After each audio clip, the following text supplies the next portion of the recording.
The year was 1962. Alcatraz, the infamous rock, stood as an impenetrable fortress in the icy waters of San Francisco Bay. It housed America's most hardened criminals, men deemed too dangerous for any other prison. Yet, within those walls, a daring plan was taking shape, orchestrated by three cunning inmates, Frank Morris and brothers John and Clarence Anglin.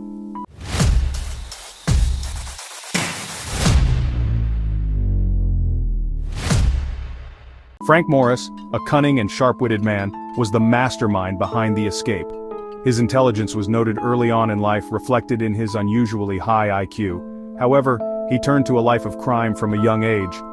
John and Clarence Anglin, partners in crime since childhood, were known for their strength, daring, and unwavering loyalty to each other. They had a history of daring escapes, proving their resourcefulness and determination. These three men, brought together by circumstance, were about to undertake the unthinkable, an escape from the supposedly inescapable Alcatraz.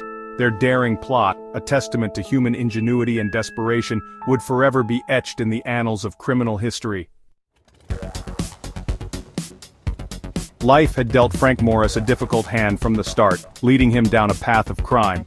He landed his first jail sentence at just 13, a harbinger of what lay ahead. His crimes, ranging from robbery to narcotics, escalated over time. This led him to the inescapable Alcatraz, the ultimate symbol of confinement.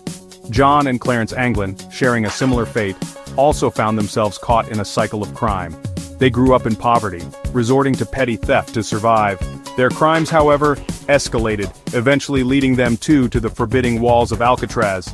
Alcatraz was a different breed altogether. It was designed to break the most hardened criminals, its harsh conditions and brutal routine meant to crush the human spirit.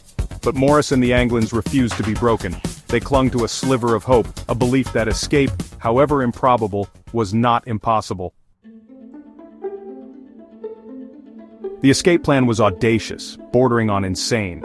It hinged on meticulous planning, resourcefulness, and a good dose of luck. For months, the trio, working under the cover of darkness, chipped away at the concrete around their cell vents using makeshift tools. They used discarded spoons, sharpened against the concrete floor, and a makeshift drill fashioned from a stolen vacuum cleaner motor. They worked tirelessly, their spirits lifted by the prospect of freedom. The noise of their clandestine activities was masked by the sound of Morris's accordion, a skill he used to muffle the scraping and drilling. They scavenged materials from around the prison, transforming mundane items into tools of escape. Raincoats, painstakingly stitched together and made airtight with stolen paint, would serve as makeshift life preservers and a raft. They even crafted realistic-looking dummy heads, using soap, toilet paper, and real hair, to fool the guards during nighttime head counts. On the night of June 11, 1962, everything was set. The air crackled with anticipation as the trio, hearts pounding with a mixture of fear and excitement, put their plan into action. They slipped through the holes they had painstakingly carved out, leaving behind their meticulously crafted dummies in their beds. They navigated the labyrinthine corridors of the prison, their every step a testament to their carefully rehearsed plan. They reached the roof, their final obstacle before freedom. There, under the cloak of darkness, they inflated their makeshift raft and launched it into the icy, unforgiving waters of San Francisco Bay. The last reported sighting of the three men came from a nearby freighter. The captain claimed to have seen a raft with three men aboard, paddling furiously towards the mainland. This sighting, however, was never officially confirmed. Against all odds, the escapees faced a daunting challenge once they left the island. The frigid waters of San Francisco Bay were notorious for their strong currents and freezing temperatures. The makeshift raft, if compromised, offered little protection against the elements. They were aiming for Angel Island, a short distance from Alcatraz. From there, they planned to swim to the mainland, using their makeshift life preservers. Their success hinged on perfect timing, relying on their knowledge of the tides and currents. The odds were stacked against them, the unforgiving waters unforgiving. Whether they managed to overcome these obstacles, or if the unforgiving bay claimed them, remains a mystery to this day.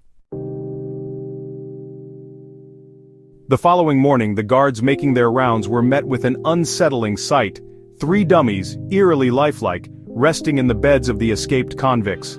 The elaborate ruse, so carefully crafted, had worked, but the escapees were gone.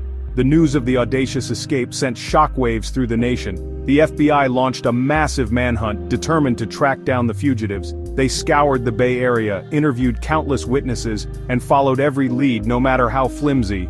Despite their best efforts, the trail went cold. The investigation, though extensive, yielded no conclusive evidence. The fate of Frank Morris and the Anglin brothers remained a mystery, their disappearance as baffling as their escape itself.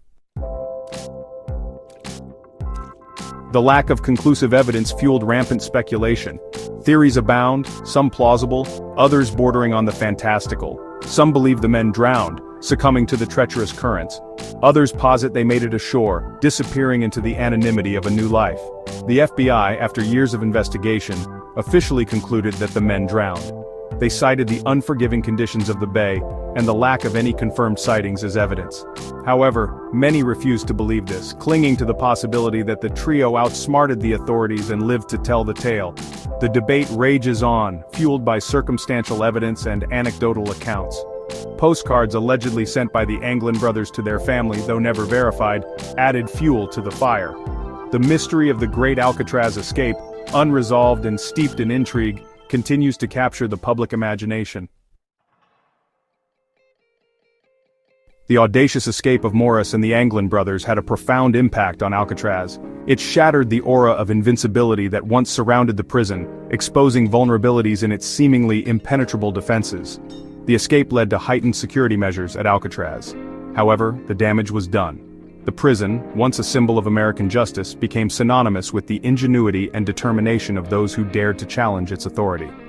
Alcatraz closed its doors just a year after the escape, its reputation forever tarnished. The escape, though a major embarrassment for the authorities, inadvertently transformed the prison into a legendary landmark, a potent symbol of human resilience and the allure of the unknown.